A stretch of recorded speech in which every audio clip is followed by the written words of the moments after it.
Hello students, today we will read the first chapter of class 6 and the chapter is diversity.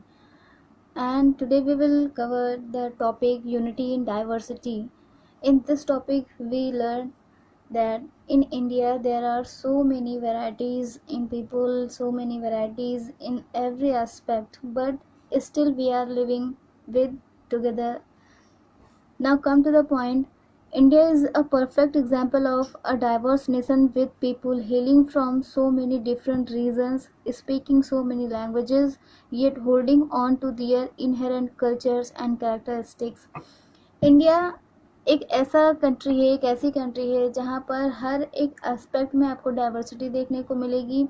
चाहे आप physical features को ले लीजिए, चाहे आप इकोनॉमिक कंडीशंस को ले लीजिए, चाहे आप ऑक्यूपेशंस को ले लीजिए, चाहे आप रिलीजन ले लीजिए या रीजन्स ले लीजिए, आप लैंग्वेजेस में ले लीजिए, हर एक एस्पेक्ट में, कल्चर में, ट्रेडिशंस में और अलग अलग एस्पेक्ट में अलग अलग यहाँ पर आपको सारी कैरेक्टरिस्टिक्स देखने को मिलते हैं। फिर भी यहाँ के लोगों में एक अलग ही यूनिटी देखने को मिलती है बाकी सारी कंट्रीज से। Diversity as you know means many और डिफरेंट। डाइवर्सिटी का मतलब जो होता है, जो लिटरली इसका मीनिंग होता है, मीन्स डिफरेंट या फिर बहुत सारे। It is the condition of being multiple और प्लूरल और डाइवर्स। ये एक ऐसी सिचुएशन, एक ऐसी कंडीशन होती है जिसमें बहुत सारे ऑप्शंस होते हैं, काफ़ी सारे आपको इसमें वैरायटीज़ मिल जाती हैं, कैटेगरीज मिल जाती हैं। Say in your neighbourhood there stays mister John a Christian. कभी कभी हो सकता है कि आपके जो नेबरहुड में आप कई रिलीजन को मानने वाले लोग मिल जाते हैं, जैसा कि यहाँ पर एक एग्जांपल दिया गया है।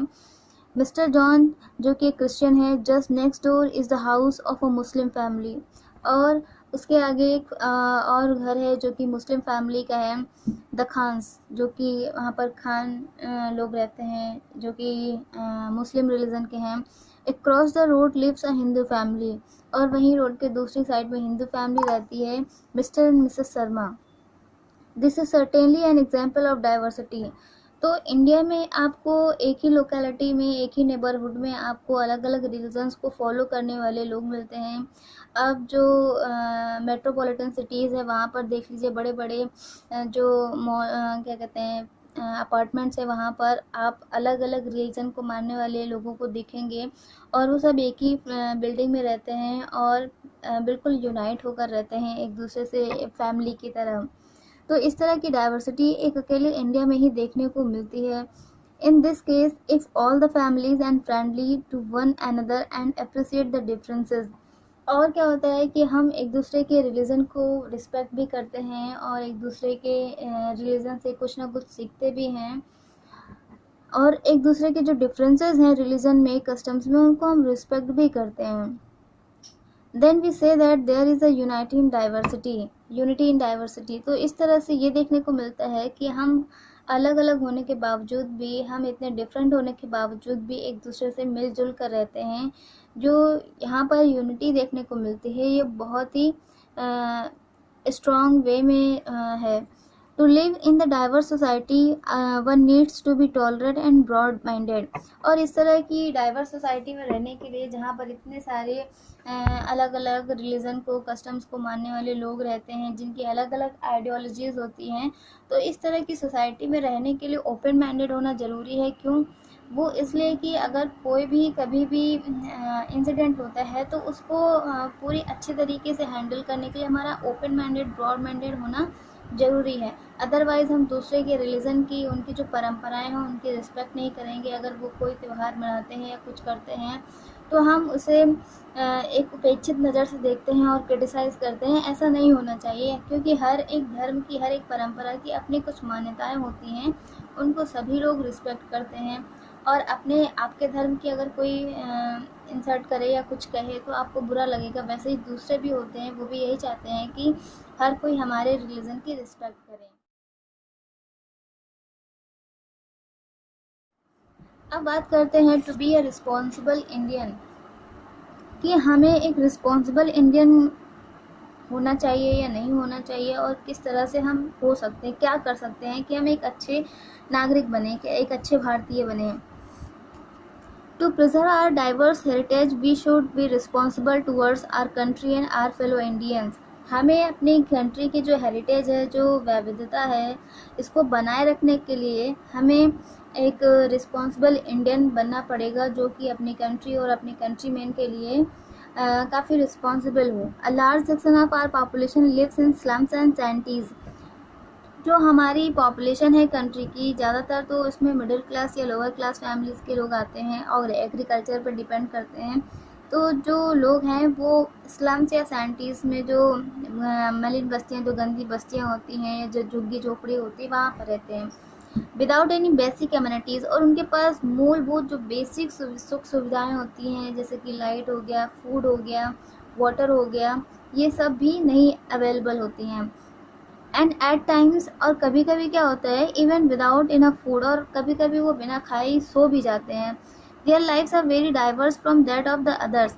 और इस तरह से वो काफ़ी तकलीफ में अपनी ज़िंदगी बिताते हैं, जैसा कि एक नॉर्मल इंसान, उसके पास बेसिक कम्युनिटीज़ तो होती ही होती हैं, वो अपनी लाइफ भी अच्छे से स्पेंड करता है।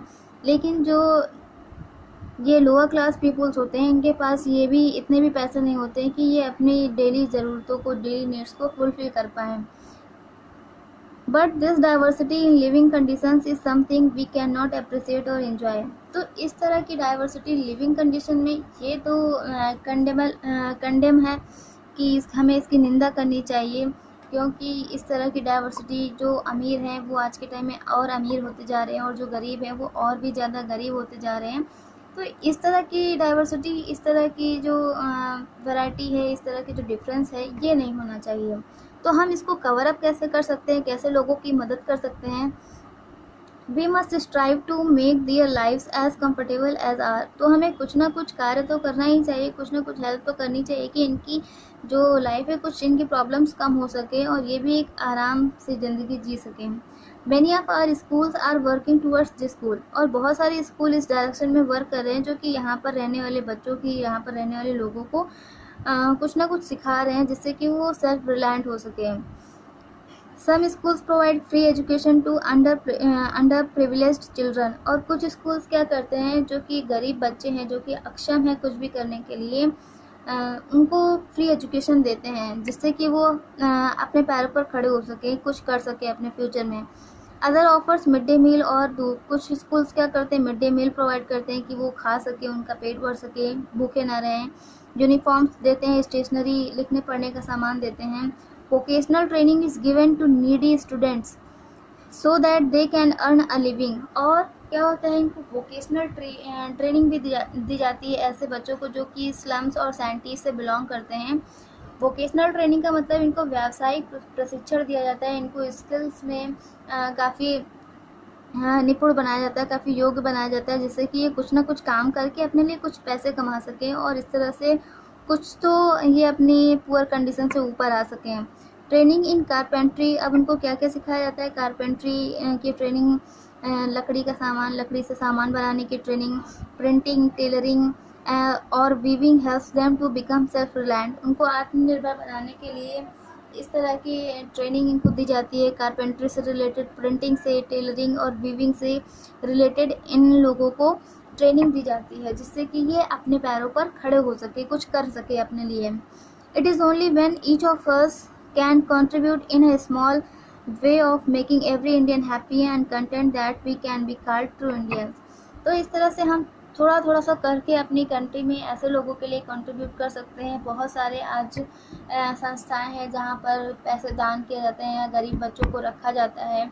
तो इस तरह से अगर हम बहुत ज़्यादा कंट्रीब्यूट नहीं कर सकते हैं, तो थोड़ी थोड़ी क्वांटिटी में ही कंट्रीब्यूट करना चाहिए। और आप जिस मीडियम से कर सकते हैं उस मीडियम से करिए। ऐसा नहीं है कि हम सिर्फ पैसे डोनेट करके ही हेल्प कर सकते हैं। तो इस तरह की जो लिविंग कंडीशन में जो डाइवर्सिटी है, इसको फुलफिल करना, इस गैप को फिल करना बहुत ही इम्पोर्टेंट है, क्योंकि ये डाइवर्सिटी एक अच्छी नहीं है, क्योंकि जो लोग इस तरह की कंडीशंस को फेस करते हैं, उनके लिए डेली का फूड भी इकट्ठा कर पाना बहुत मुश्किल सी बात होती है। तो इस तरह से हमें एक ट्रू इंडियन बनने के लिए हमें ऐसे लोगों की हेल्प करनी चाहिए। You can comment also for your questions, and please like, share and subscribe. Thank you.